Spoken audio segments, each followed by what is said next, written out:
Hello everyone, I'm Alistair and welcome to the Synergy. This game I have for a very long time in my wish list, and it is a city building strategy game where, what from I remember, humanity needs to survive on an alien planet or something like that, or it is a post-apocalyptic. I'm not 100% sure, I just know that the name is really familiar. I was waiting for this game for ages now, and now we can go and play the demo version in a no man's land, the tutorial. So let's go. The origin. A group of exiles, having to leave the desiccated oasis that had cradled them until then, must rebuild in spite of their meager resources. However, the climate challenges them at every turn, and the desert overflows with strange and dangerous mysteries. An end to the wandering. For 2 generations, our community lived in the heart of an oasis, protected from the hazards of the outside world. But this oasis, like all the others, dried out and died.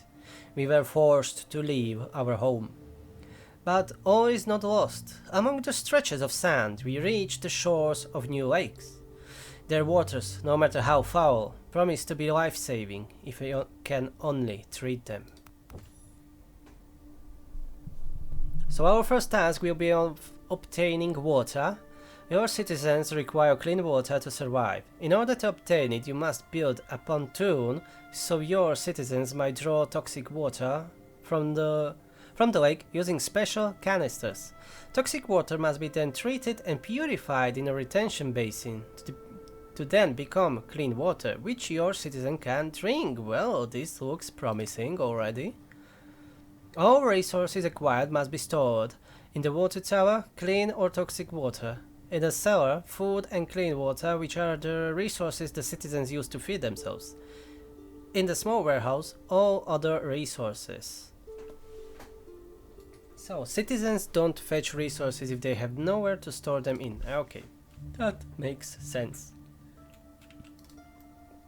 Ooh, I like the scheme, it looks nice. A little bit cartoonish. Some things remind me of like that retro-futuristic, themes from the 70s. Or something very close to that. Alright, so let's set down a pontoon. That's... Why do I have 2 of them? Oh, I can flip. That's interesting. Okay. This seems to be a little bit old school. Alright, never mind, let's continue. Let's set down a pontoon, a retention basin, and a water tower. So, retention basin. Build one, close to the pontoon, and water tower, here. Can I build the roads? I can build the roads. Let me build roads. I want all the roads. Oh, this is my warehouse, it seems. Okay, so connected with the road. It doesn't cost anything, so that's good.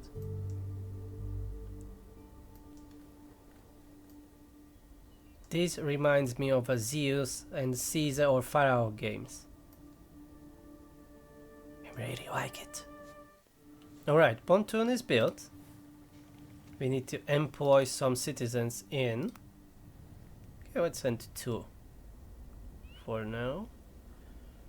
Efficiency 50%. Will it be 100% if I employ all 4 employees here? Not sure. We will find out.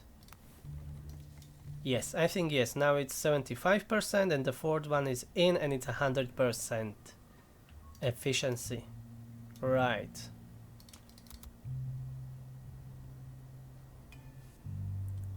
Water tower is done too. Okay. Now we are just waiting for the retention basin. Assign 2 citizens to pontoon and basin. I already done that. In vital water. We now have a water treatment infrastructure and the foundations for a healthy, sustainable irrigation system. However, the seasons come and go, severe and unpredictable. We risk disaster if we harvest only what is sufficient for immediate consumption. To keep our buildings running smoothly, we need to store enough clean water to prepare for drought. That reminds me of Timberborn. Obtaining water. Obtaining clean water is crucial to the city's survival and development. Water's rarity forces you to balance the expanding population's growing demand with the means of supply and the climate conditions. Some climatic events, such as the dry season, can end up being fatal for an ill-prepared city, as the means of supplying water are slowed significantly or even stopped. Luckily, the upcoming climatic conditions can be consulted on your interface, displaying the weather for the current cycle and those to come. A cycle is a unit of time made up of 40 days. All this information can be found near the speed controls. Ah yes, temperate season for the next couple of cycles. So we are producing now clean water. I need to build another retention basin. Okay, so I need 2 of them. It seems that it can't be built deeper in the land. It needs to be next to a lake. At home. The oasis inhabitants have slept for too long under an open sky, separated from the ravages of the climate only by a stretch of canvas. We need to house them in permanent buildings. To do this, we'll need materials and warehouses to store them in. Piles of rock likely to suit our needs can be found all over the area. Best show good judgment in using them. Okay, to construct buildings you'll need resources. They can be collected in several different ways. One simple method is withdrawing resources on the map to collect ingredients. The withdrawing resources action is available in a quick actions menu. This action enables you to withdraw resources and plants from the map so you can collect them, with the consequence of destroying the object or plant. Ah, okay. Use this method to collect rock from rock clusters. To begin, find the rock clusters on the map and withdraw them. Remember to build a small warehouse too, so you'll be able to store these resources. Okay, so what's this then? Ah, that's a starting storage. Okay, so let's build a small warehouse first. Like here. And what do I need to do? Withdraw resource.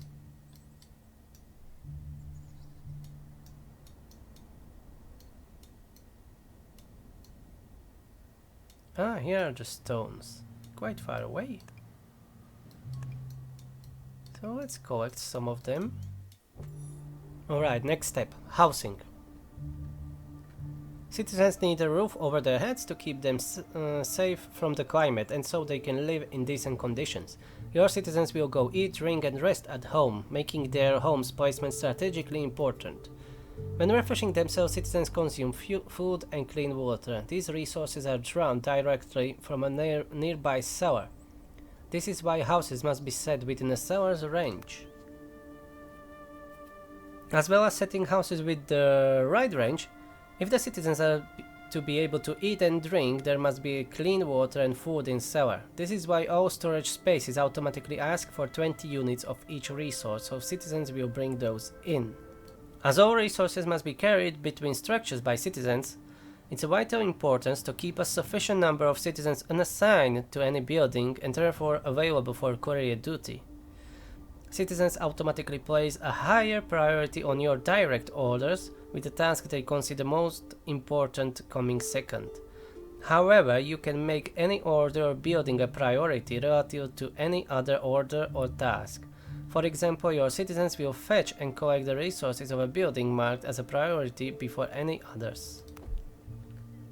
So, where's that cellar? Rudimentary tent? No. Build one cellar. Stone house, stone house, stone house. Ah, okay, I needed to click for more. Okay, cellar. So I will build that one in the middle. So that's something like a marketplace. So we have a different designs of houses, but they are exactly the same. At least for now in the demo version. So let's build this one. so we don't have all of them same. 1 to 2 citizens. Okay, so that's like 2, 4, 6. So I need a couple of more. 8, 10. That should be enough. Oh, I should have built only 3 houses, but yeah, whatever. It's me, we are building 5.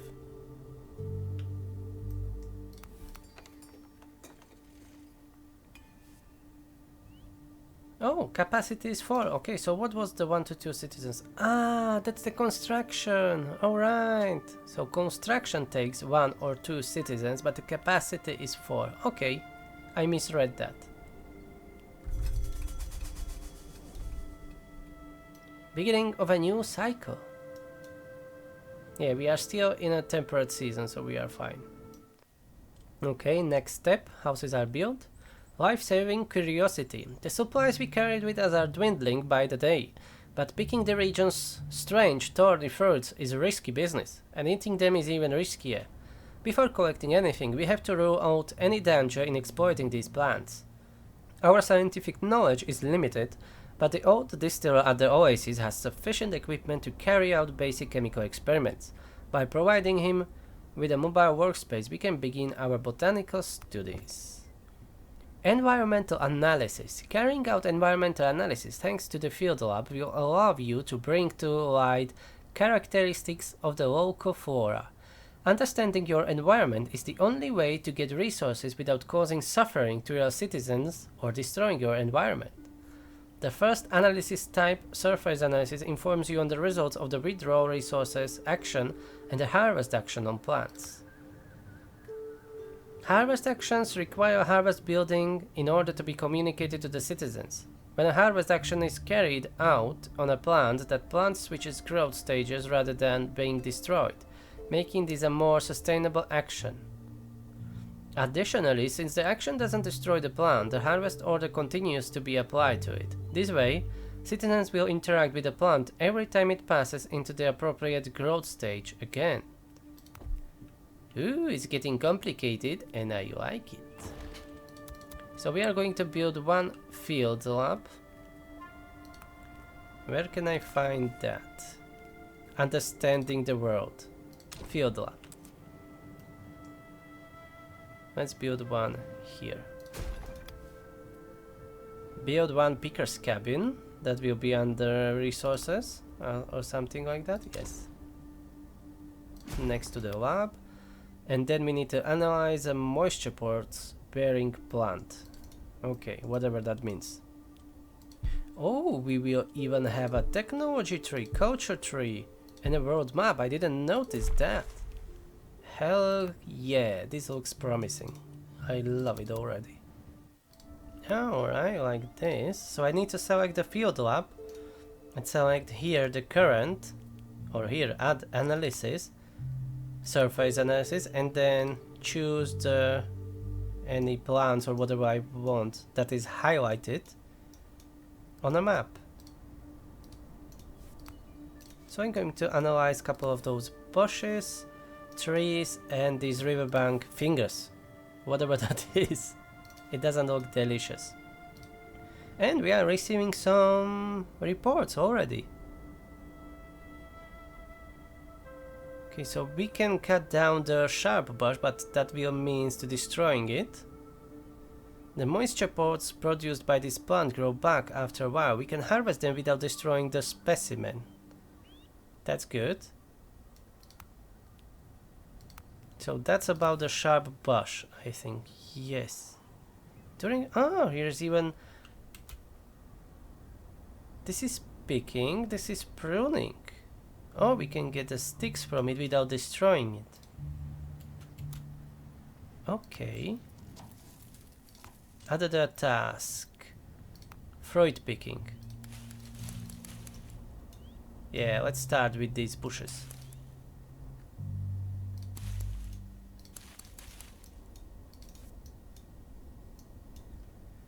They're already collecting fruit. Nice. We have another report. By cutting this massive tree down, we'll be able to saw its trunk and use its bark. Okay, so that's it.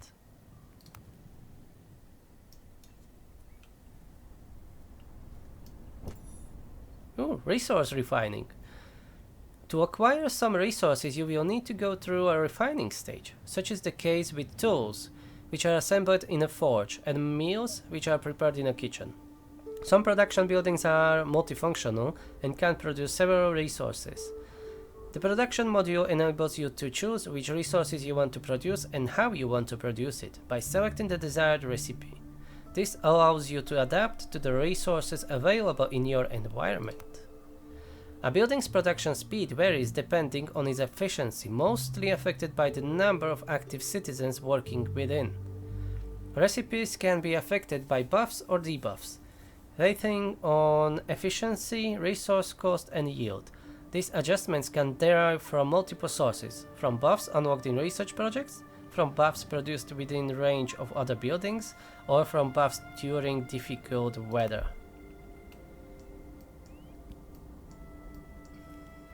So we are going to build a kitchen and forge. Yeah, resource refining here. Let's build a kitchen. It's a massive.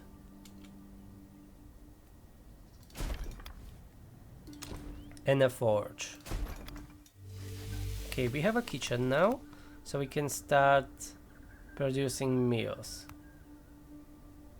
But we are missing something. I'm missing vegetables, so I can't make meals yet. Fair enough. So I can make simple tools from just clean water and sticks, it seems. But first we need to get some sticks.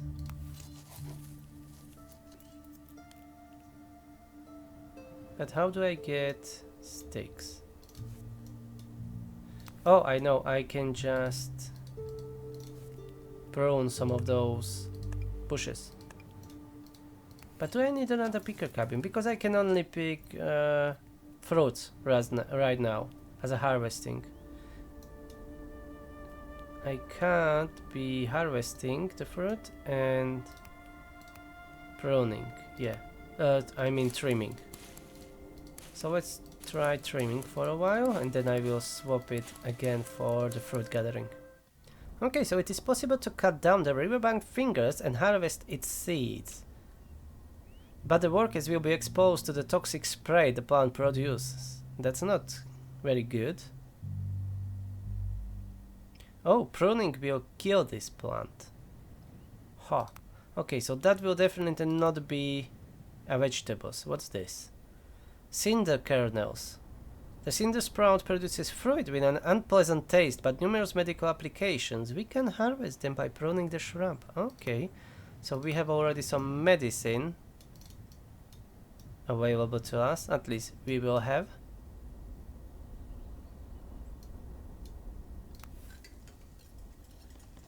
But I'm wondering, where can I get the vegetables?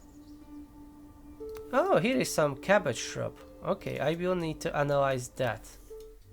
Okay, it seems that I found some bug. I can't close this window of the picker's cabin. I'm trying to... Here it says that the right mouse button should to quit the mode. But doesn't work anything. I can't even click on menu. Ah, no. I will need to start again, it seems. Well, this is unfortunate, but you know, it is a demo version. I've done something that the game is not happy about it. Alright, I'm back. Fortunately, the game has an autosave. Kitchen is built, but it is not showing as a build, so maybe I will need to delete it and build it again. Okay, so we will have a vegetables now. According to our analysis, we can get what? Flexible fibers and vegetables from harvesting. Now I can get only pick up the vegetables, and from pruning I can get some flexible fibers. That will be for clothing, I guess, for the later. Okay, so I think I need another picker's cabin.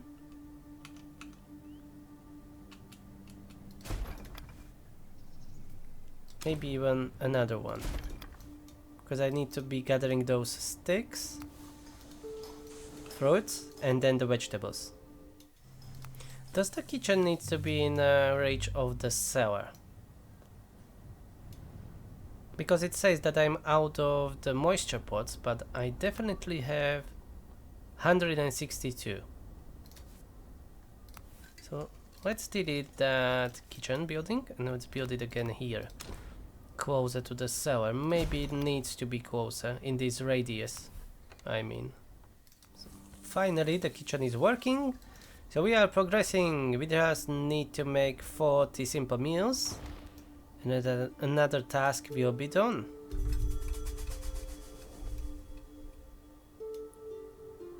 Okay, there is one more temperate season in front of us and then there will be a dry season. Maybe I can expand our water storage. Next step is civil engineering. We have enough to ensure our survival, at least for now. But survival alone doesn't keep citizens motivated. Many are already thinking, what's next? Toil and work every day to collect my ration and my drop of water? If we are to keep citizens motivated and enable the community to truly live again, it's high time we began thinking of this camp as a genuine city. We need to plan and build communal living spaces, designed for conviviality and recreation. I have no idea what this word means. I've seen it first time in my life, so I'm gonna check that out.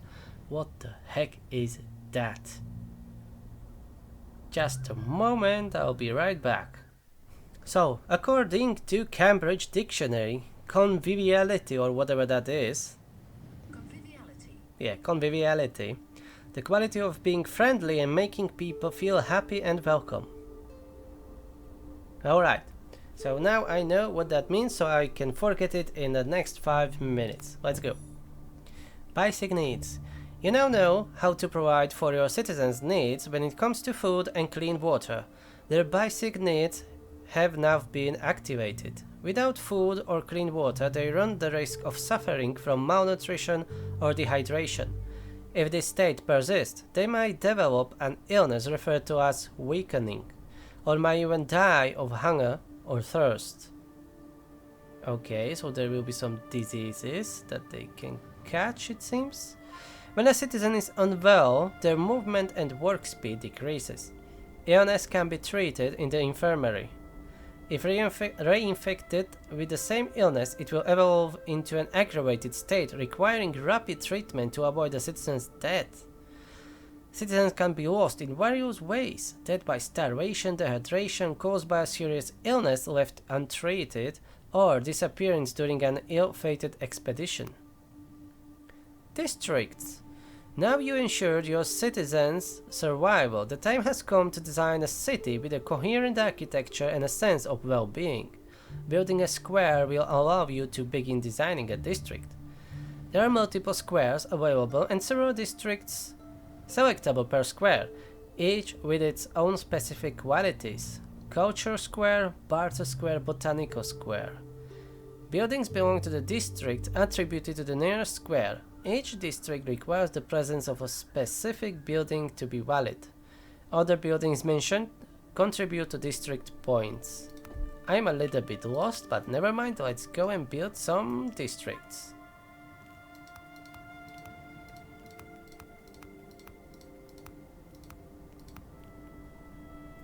Okay, what do we need? We need a cultural square. So that's this one. Oh, our population grew. I need to build another house.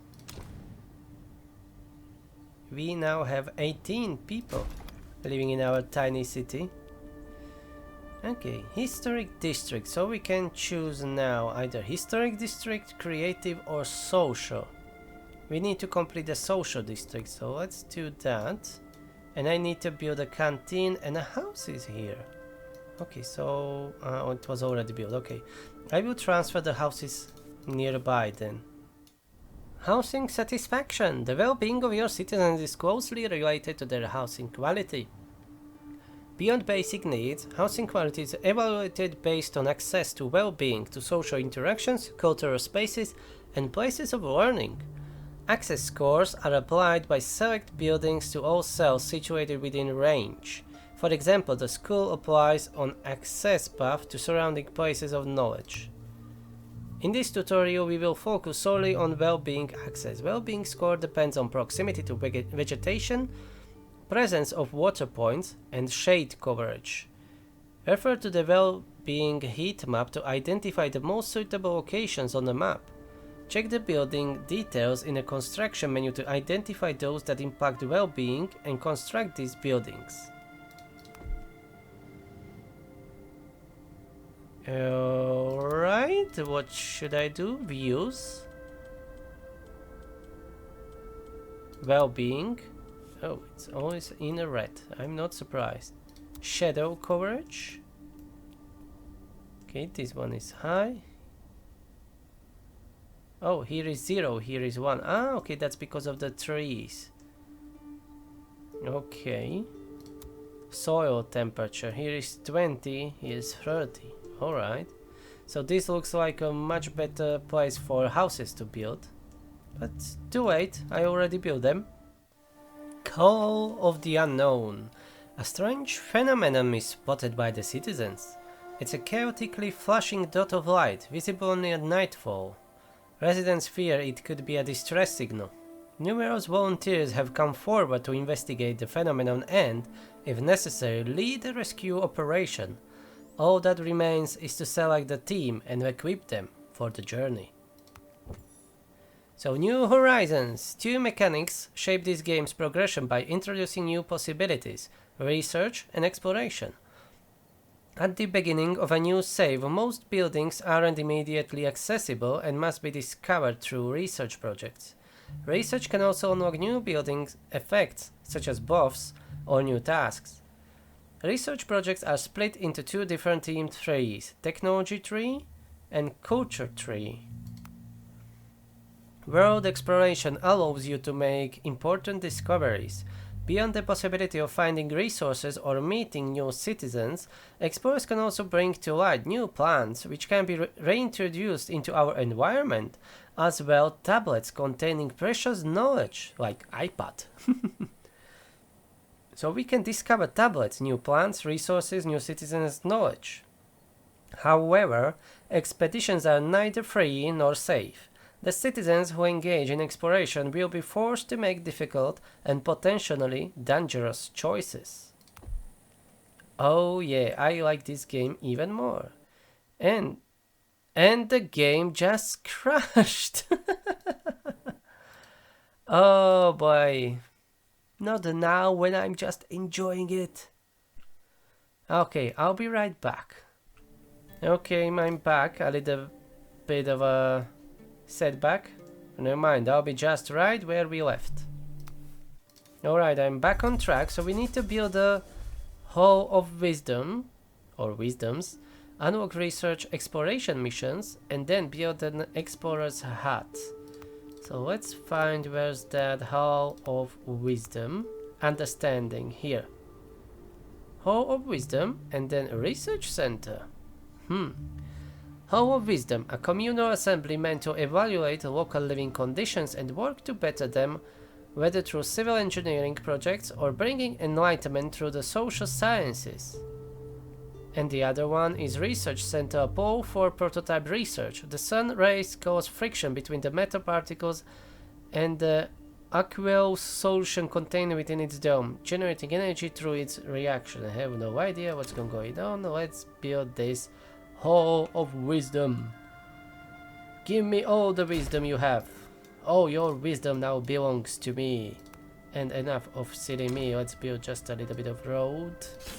My city looks like a bloody mess, just like every other city I ever built. Except for a couple of timber-born cities. Those are quite nice, in my opinion. Anyways, let's build this so I can research that stuffy stuff that we need.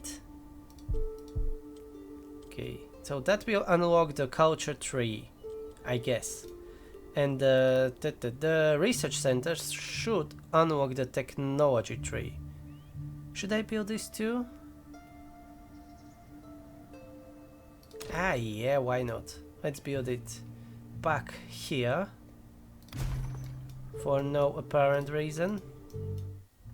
Oh, the research center was built even sooner than The Hall of Wisdom. Okay, anyway, send us someone there and let's check the technology tree. Choose a research project to launch. You may only take on research linked to an already completed project. Each research project requires the investment of resources. Tablets discovered during expeditions may be used to instantly unlock new research projects. Okay, so this is what we already have. Oh, that's a culture tree. I was wondering what's that on here on this side. Okay, I can research a composter or advanced technologies. Oh, irrigation canals, that sounds good. Water extraction. A new well prototype can be installed where shallow water tables rise to the surface to produce small amounts of clean water. Huh. What about the irrigation canals? Can I unlock that? No, I cannot. Oh, I'm just missing some tools. So let me produce tools because I paused the production. Let me produce more tools. And we should be able to have irrigation canals. Ha. Okay. Ha, we finished researching that irrigation canals. Before we go on an expedition, I want to try to build that. If I can find it, where it is. Here, fora. By connecting our canals to a mechanical pump, we can distribute lake water to the nearby areas and create more farmable land. Oh, interesting. Let's try bringing more water to the closer to our city, if that helps, or even here to this desert. I can't connect it directly, so I'm not sure how that works.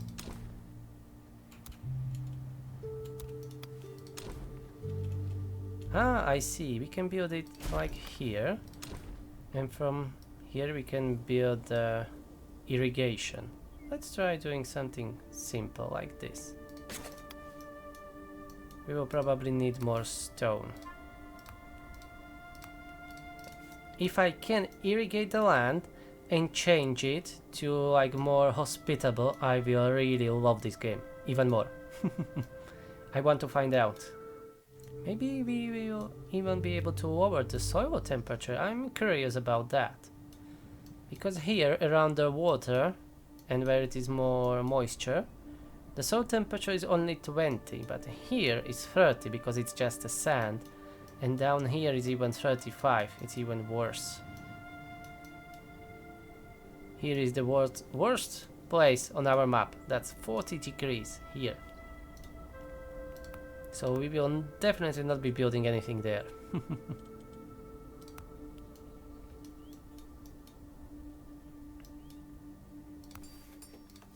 In the meantime, let's check the explorer's hut. Let's go and inspect the source of the chaotic blink. Exploration. On the world map, select the destination to begin an expedition. Beginning an expedition requires supplies, the precise amount depending on the amount of citizens sent to explore. Sending a greater number of citizens increases the supply cost, but allows you to bring more resources back home. What's more, it decreases the amount of time necessary to complete optional tasks at the given destination. Exploring a region reveals the destination contained therein. The further away the regions, the more you will need to invest provisions and time into exploring them. Okay, but first, where are we? Ah, we are here, starting zone. We want to explore the strange glow. Unexplored. Go. The expedition has arrived at its destination. So, the expedition encounters a dozen small circular stone courtyards, close to one another but otherwise isolated in the wild. They have no obvious function. Each appears to be only the surface element of a far deeper construction, roofed by two cylinders set at a diagonal angle. When the node activated, the left cylinder begins producing vapor at a fast rate, forming a tower in the sky. It seems the interior edifice beneath these courtyards pumps water from deep within the earth. The second conduit projects a ray of light which collides with the vapor emanation, producing a distinct image. A piece of wall dwarfed by massive towers, which seems to have been brutally cut out of whatever city they protected. Each node appears to contain a snapshot of a different side of the city, allowing one to reconstruct a complete impression of its grandeur bit by bit. An extended study of these fragmented images could help the explorers elucidate their function, but the nodes built to harvest the underground moisture could be disassembled to gain a supply of fresh water instead.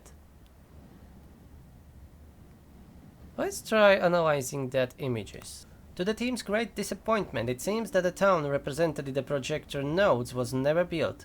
The nodes contain only the memory of an ambition, the project of a town that would be formed according to the natural desires of human beings, rather than creating and structuring desires itself. The blueprints contained within are worthy of contemplation, however. The explorers copied the schematics and ideals that governed this venture into their notebooks, feeding their own thought processes. Yeah, okay, that's interesting, but nothing valuable came out of it. What we are going to do? Here's some cave. Let's go and explore that. Oh, that was the source of chaotic blink. I thought this one it was. Okay, never mind. Oh, they need to get back home and then I will send them to another expedition. Yeah, we kinda have not enough food for some reason. I don't know why they are not collecting it. I'm not sure. I was giving them orders to collect the food around here. Not enough inventory space.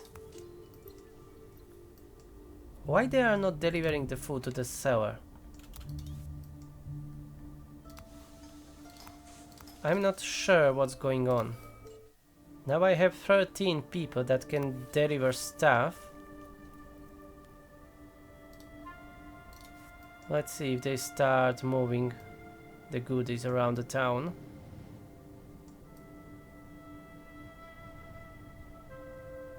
Finally, okay. So it was an issue with too many tasks and not enough people, probably. Okay, now they are gathering. Good.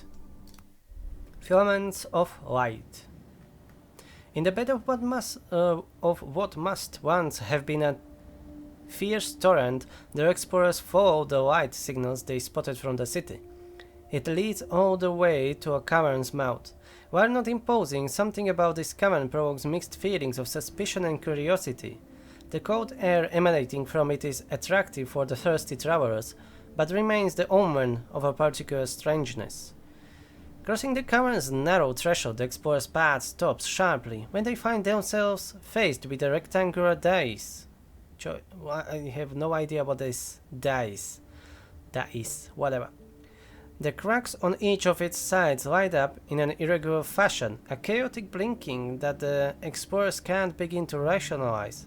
Stranger still, the rise of light seems to persist in the air for a few moments, even with no dust or other surface to refract them.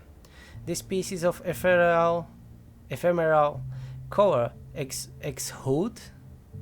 What's going on with this game? I have no idea what I'm reading anymore. Exude a glacial temperature when touched with one's hand. This extraordinary phenomenon forces its way even through a closed door. What would happen if it was opened? I have no idea. Whatever might be contained behind this dais is bound to be volatile and dangerous. But the explorers are torn. After all, given the town's climatic conditions, it's impossible to put a price on a potential cooling device. What's more, this pragmatic argument conceals a curiosity that would win the day on its own. No one here wants to leave before formulating a hypothesis on this phenomenon. Okay, there are plenty of really strange words, and then that font is sometimes not really that easy to read, at least for me. But that's it. Force the way open. By using levers and improvised wheels to move the dice, the explorers succeeded in clearing the way. As the remarkably thick stone leaves its slot, the antechamber fills with cold air and strings of light rest weightlessly around the explorers' heads, their course shifting so quickly that every person's eyes can only perceive a blinding whiteness. The rise's origins quickly became obvious. A spherical space at the center of the cavern, which is otherwise in complete darkness, emits its own internal light. The explorers initially assume this to be a kind of lantern, imbued with a mechanical function and a palpable physical form, but there's no touching this globe. Just as with the rays, its image persists in the air through some untold phenomenon. It's difficult to look at, and harder still to comprehend what it depicts. The explorers' eyes grow red with effort, and yet they can't tear their eyes away. Outside, the vigil waits his teammates' return. He will wait half the night before deciding to abandon his post and running to meet his brethren. Neither he nor his friends will leave the cavern. Oh, so that's it? I think there will be more. More to risk. We've lost our exploration team while searching for the light signal on the horizon. Their last contact reveals nothing of what they might have learned. We live in a dangerous and largely misunderstood world. Exploring it will take time, precious resources, and in moments, a deadly amount of risks. Once we've recovered our strength after this tragedy, we could launch a new exploration effort into the neighboring provinces, and perhaps even discover what became of our lost friends. City Prosperity. The City Prosperity score reflects on the sustainability and well-being of your city, faced with the challenges presented by the surrounding world. This score is updated at the end of each cycle. It is made up of the sum of all district scores with the buff of every district type building, and the sum of all housing satisfaction scores. A debuff is then applied according to the number of homeless, sick, or dead citizens. In doing so, the score reflects your city's overall resilience. So we lost our exploration team, and they are dead. And this is the end, it seems, the beginnings of prosperity. The community that seemed doomed only a short time ago is experiencing new growth. For all its dangers, the world is no longer just seen as a threat, it is also an open door. But everyone knows that at first sign of complacency, our infrastructure will collapse under unforeseen events and the growing demands of our community. We must increase our understanding of the natural realm in order to render it predictable in all its unpredictabilities. Fortunately, we are not the only ones facing this task. A new movement aims to recreate links between isolated camps and share humanity's body of knowledge between them. Their steps must follow ours. Perhaps they will be able to illuminate the destiny of our explorers lost, where we failed. So, the demo version ended, but we can still continue. As you can see, I'm still playing, trying to survive. We have a little bit of problems with tools, and I didn't have enough food. And I'm scared of the next 2 cycles, because they are dry seasons, and I don't have that much water. It's a real struggle to survive here, but with this built irrigation system, these trees are becoming healthy. Not all of them, but at least these big ones are now healthy from being poor or sick. And even these bushes, they are now healthy. They were before just poor, so I guess they are producing more than before, because you see this one is poor state, like this. I would build that irrigation everywhere, but I don't have enough stone. I mean the boreal rock. There is nothing else to mine. I can't mine anything here.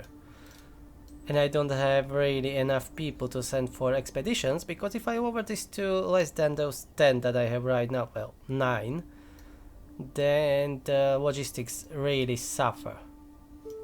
And I don't have enough tools. So I will probably not be able to keep up this running, this irrigation pump.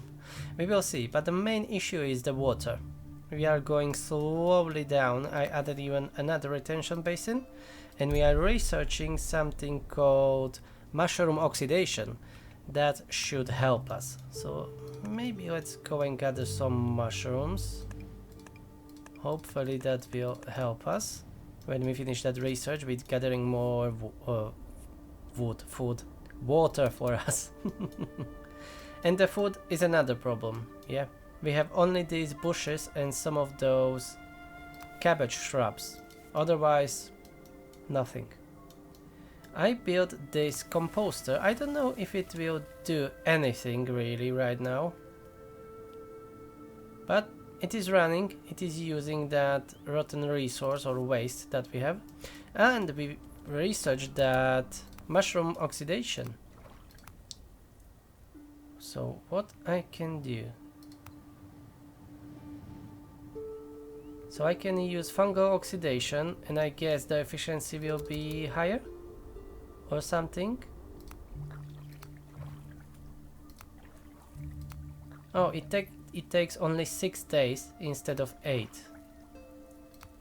Okay, so I will swap at least 2 of those for that fungal oxidation, and we'll see how that goes. Alright, so it seems that I can't progress any further in this demo version. I explored everything I could.